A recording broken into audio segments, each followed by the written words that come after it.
দক্ষিণবঙ্গে এবার শীত বেশ জাঁকিয়ে পড়েছে। এইরকম শীতের রাত্রে ধোঁয়া ওঠা এক প্লেট চিলি চিকেন, তার সাথে যদি গরম গরম ফ্রাইড রাইস অথবা রুটি পরোটা থাকে, তাহলে তো জমে যাবে। তাই চটপট বানিয়ে নেওয়া যাক আজকের চিলি চিকেন। প্রথমে একটা মিক্সিং বোলের মধ্যে 500 গ্রাম চিকেন নিয়ে তার মধ্যে স্বাদ মতো লবণ, 1 চামচ গোলমরিচ গুঁড়ো এবং 2 টেবিল চামচ আদা রসুন বাটা, 1 টেবিল চামচ ভিনিগার এবং 2টো ডিম দিয়ে মিশ্রণটিকে ভালোভাবে ম্যারিনেট করে নিতে হবে। এরপরে তার মধ্যে অ্যাড করতে হবে 2 টেবিল চামচ মতো কর্নফ্লাওয়ার গুঁড়ো এবং 1 টেবিল চামচ ময়দা। তারপরে মিশ্রণটিকে ভালোভাবে মেখে রেখে দিতে হবে 45 মিনিট মতো। যত বেশিক্ষণ ম্যারিনেশনে থাকবে, তত বেশি মাংসটা সফট এবং জুসি হবে।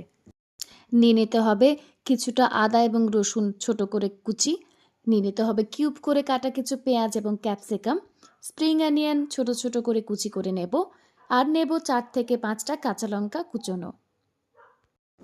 এরপর একটা সস বানিয়ে নিতে হবে, যার জন্য নর্মাল রুম টেম্পারেচারে রাখা 1 কাপ জল নিয়ে নিতে হবে বোলের মধ্যে।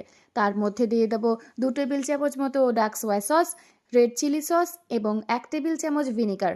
এরপর মিশ্রণটিকে ভালোভাবে গোলার পর আমি এর মধ্যে দিয়ে দেবো 2 টেবিল চামচ মতো কর্নফ্লাওয়ার। কর্নফ্লাওয়ার কিন্তু সবসময় ঠান্ডা জলে গুলতে হবে, নইলে কিন্তু তলে লেগে যাবে অথবা জড়িয়ে যাবে। কড়াইয়ের মধ্যে তেলটাকে ভালোভাবে গরম করার পর এর মধ্যে আমি ম্যারিনেশন করে রাখা চিকেনের পিসগুলোকে দিয়ে ভালোভাবে মিডিয়াম হিটে ফ্রাই করে নেব বেশ কিছুক্ষণ ধরে। বেশ লালচে করে ফ্রাই করে নিতে হবে। এরপর ওই তেলের মধ্যে দিয়ে দেব আগের থেকে কেটে রাখা সমস্ত সবজিগুলোকে একে একে।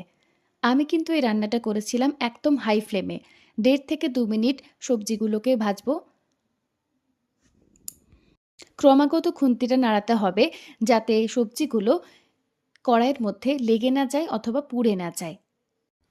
এরপর সবজিগুলোকে ভালোভাবে ভেজে নেওয়ার পর দিয়ে দেব আগের থেকে তৈরি করে রাখা সেই সসটা দেওয়ার আগে ভালো করে আরেকবার চামচ দিয়ে পুরো সসটাকে মিক্সিং করে নেব, নইলে কর্নফ্লাওয়ারটা তলে লেগে যেতে পারে। মশলাটা ফুটে ওঠার পর এর মধ্যে আমি স্বাদ মতো নুন এবং চিনি দেব। তারপর মিশ্রণটাকে 1.5 থেকে 2 মিনিট মতো আমি ভালো করে হাই ফ্লেমে ফুটিয়ে নেব। মিশ্রণটা ফুটে ওঠার পর আগে থেকে ভেজে রাখা চিকেনের পিসগুলো এর মধ্যে দিয়ে দেব। চিকেনটা দেবার পর 3 মিনিট মতো মিডিয়াম ফ্লেমে এটাকে হতে দেব। রান্নাটা ফুটে উঠলে আমি ঢাকা দিয়ে রেখে দেব আরও 1 মিনিট। 1 মিনিট পর ওপর থেকে স্প্রিং অনিয়ন কুচি ছড়িয়ে সার্ভ করব আমাদের চিলি চিকেন।